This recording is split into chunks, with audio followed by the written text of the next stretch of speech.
Hi guys, welcome to another video, and today I'm going to show you how I made my Jawa mask. This is for going underneath the Jawa hood with the amber glowing eyes that are very distinctive of Jawas. I have always wanted to be in Star Wars. I just think it would be such a life achievement if I could get into a Star Wars spin-off. Unfortunately, no Star Wars castings have come my way since I've been an actor in 2021, so I decided to take matters into my own hands and became a Jawa for Halloween 2022. There was quite a lot of work that went into this. It took me a while around all my other commitments, but the one thing that was going to be important to me to really get done and done well was the eyes and the mask and everything. So if you want to know how I did mine, you can stick around for the rest of the video and find out how. I think it came off really well and I was so happy with it in the end. So stay tuned to see how I did mine and enjoy. I am beginning the mask tonight. So what I'm doing is I'm basically going to make it out of paper mache, and I'm going to apply the newspaper and stuff directly onto my face. I'm just using some argan oil to basically prevent things from getting too stuck to my face.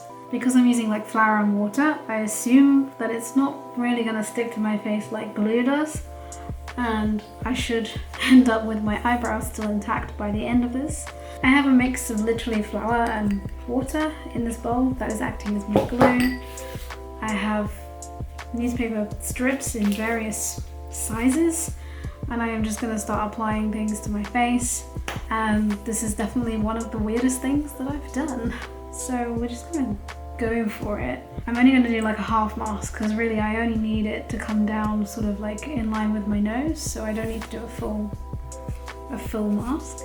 Okay, here we go. I would just love somebody to be like a fly on the wall right now, looking at me, being like, what is she doing? Who doesn't like a bit of arts and crafts late at night?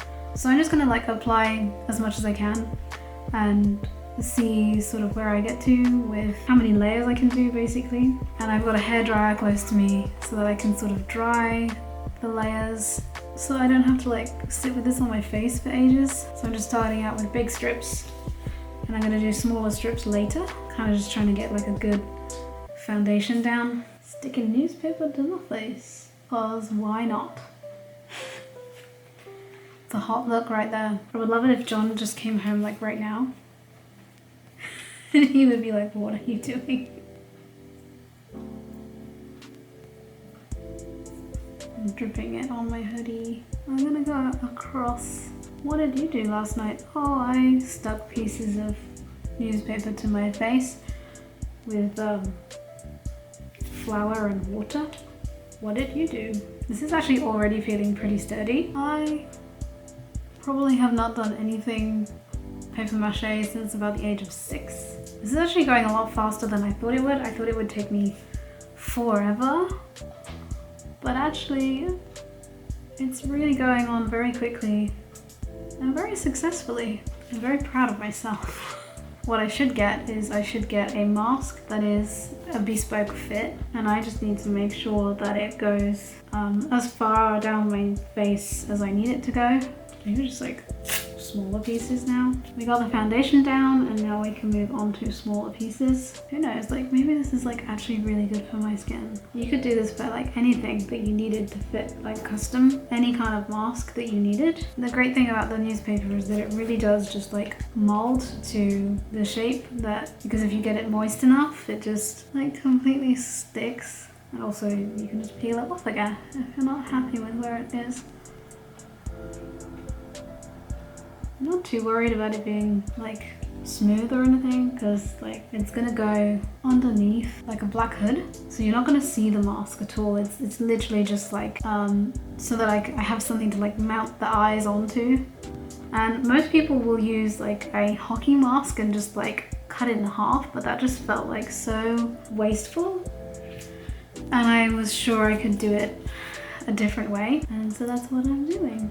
I do have to stop at some point. I'm not really sure like what I'm gonna call it. Are there any places that I think maybe some more around this eye? It's an art project. How do I look?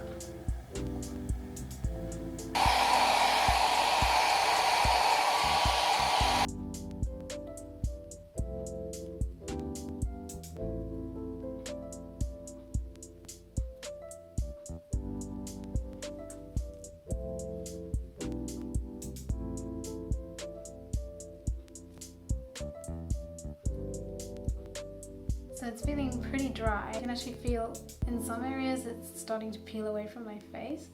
So to give it a little bit more strength when I take it off and to help it retain its shape, I'm going to just add some of this brown paper craft tape. Just trying to like follow the line of the mask really. I'm just going to strengthen it and reinforce it like this. You could use masking tape, I guess. It's still a little damp here. So, you know, I may be being a little bit impatient. We'll see. I'm not sure the craft tape was totally necessary. It may have been the wrong choice, but kind of too late now. I could try and take it off now. We'll see. Like ultimately, I haven't spent too much time on this. If it goes wrong, then I have to start again. Oh, my eyebrows. Ow. Oh. Okay. Pretty sure I still have my eyebrows. I mean, I didn't have much to begin with, so. But like, pretty cool, you know? Yeah, came off okay. It's still pretty wet on the inside, but the tape and everything is really helping it to hold its shape, so yeah. Oh, I'm excited. The next day I covered it in another layer of paper mache, and I also paid special attention to the edges, just making sure they were all sort of like caught in and not raw anymore. And then I sprayed it black using acrylic spray paint. It's not what I wanted to use, but it's what I had, and it worked just fine. The next thing to do was sort of to create some little stages for the eyes to sit on, because I wanted the Jawa eyes to be slightly more wide set and lower down than my natural eyes, and I needed them to point forwards. So they needed to be on a flat surface. I just made these from cardboard and stuck them on with some hot glue and just covered those exposed edges with some brown craft tape and then sprayed those black too. The next thing to do was attach some elastic so that it would obviously stay on my face. And I put one going horizontal and then I put another going vertically over the top of my head. Now this probably wasn't necessary because the mask fitted my face perfectly and it would stay in place, but I wanted to make sure that it wouldn't move at all, so I put an extra piece of elastic in. The next part was to figure out the eyes. I used 2 halves of a clear bauble that I bought online. I sanded down the inside of the baubles to diffuse the light that would come through rather than make it really bright. It would also help the paint stick to the inside. As you can see, here's the difference between one that has been sanded and one that has not. The light is more diffuse. I just used acrylic paint and I painted the inside of the baubles, mostly with like a yellow ochre, but then I also added some red because I wanted them to be more orangey and amber, and I just didn't have a colour like that, so I made one.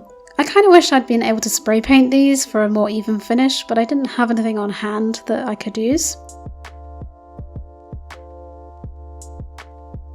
Next, it was the case of figuring out how to put the lights into the eyes and how to place them on the mask. Luckily, there was enough space between the individual LEDs that they would fit perfectly across the mask. I just made them into 2 even bundles. I think I had 40 lights total, so 20 in each bundle. I wound them around my finger, I put them into the baubles, and I put some black vinyl tape over the back to hold them in. You could use anything that you had to hand.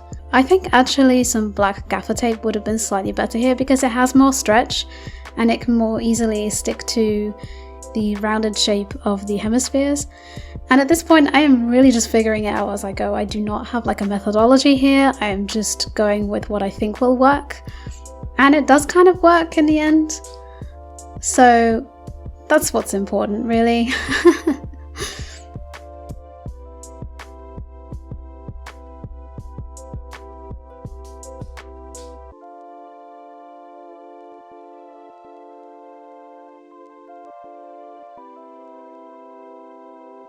Then all I had to do was to stick the eyes onto the mask in the way that I described earlier, so on those little stages that I made.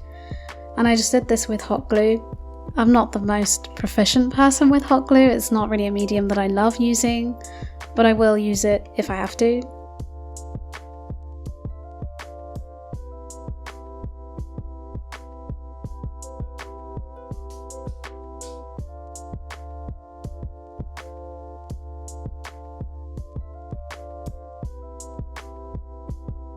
Okay, so if you liked this video and you want to see the Jawa mask in all its glory with the Jawa robe that I made, then you can head over to my shorts and find it there.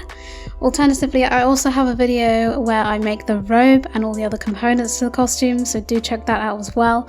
And I'll be back with another video really soon. Bye guys!